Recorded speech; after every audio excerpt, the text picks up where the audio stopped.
out the people that have questions so that I don't. And I'm going to put you on the spot. All right. I'm used to it. Well, I don't see any. Oh, no. Very large. Mr. Speaker, thank you so much for coming down this morning. And like you, I sometimes are accused of thinking outside the box. And but one of the Republican values that I felt good about is our pursuit of home rule and local government. Tax reform presented this year seemed to attempt to increase the vastness of state government. Property taxes have been the responsibility of local governments and school boards, and has served us well here in Fayette County. The best way, in my opinion, to help us, help our citizens with property taxes is to give local governments more options, not less. And I would ask, would you support us in a municipal option sales tax or other options that are available to local governments? Thank you. Yes, if you'll end property taxes. I'm not going to support letting local governments have. Let me answer that question. A lot of people say, "Oh, it's home rule," and my favorite line is that the property tax system is stable and works well. It's stable and it works well because it works in reverse. You don't get to pick whether you pay the taxes or not, and it works well because citizens have to pay it or lose their property. If they don't pay it, you're going to take their property. And it's time to change that way of thinking. Listen, the only people that opposed tax reform in this year were city and county elected officials. Citizens didn't oppose it. And all I wanted to do was put it on a ballot.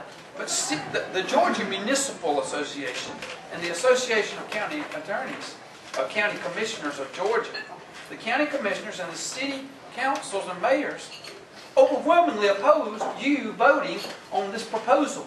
Why would they oppose you voting to decide how they're funded?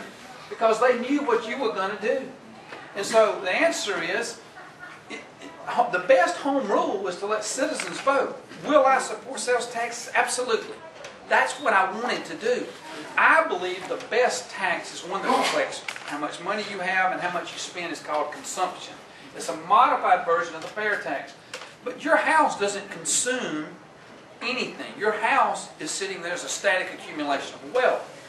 But when you go spend money, you're consuming something. And I would have replaced, there was a way to replace the entire property taxes with sales taxes. It meant taxing some things that we don't tax now, like services. And a lot of people resisted that. In fact, the Democratic Party was saying that I proposed 175 new taxes. What they didn't tell you is I proposed that in exchange for eliminating property taxes. I'm convinced property taxes, there's 1.9 million homeowners in Georgia and 9.5 million people. Figure it out.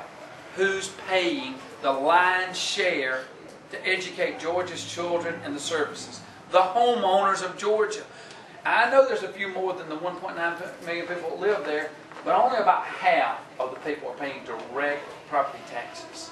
The other half are taking the benefit from it.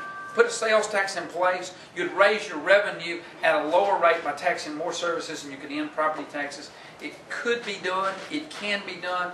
It's going to take a lot of backbone, a lot of will to do this. That's kind of what I'm getting at. Allow us to do it at the local level. We can affect the property taxes instead of the state mandating it. Give us more options, and then we can do it at the local level. In other words, give it to you in exchange for reducing property taxes. Yes. We'll contemplate that. That's not no one ever suggested that, but that's not a bad idea.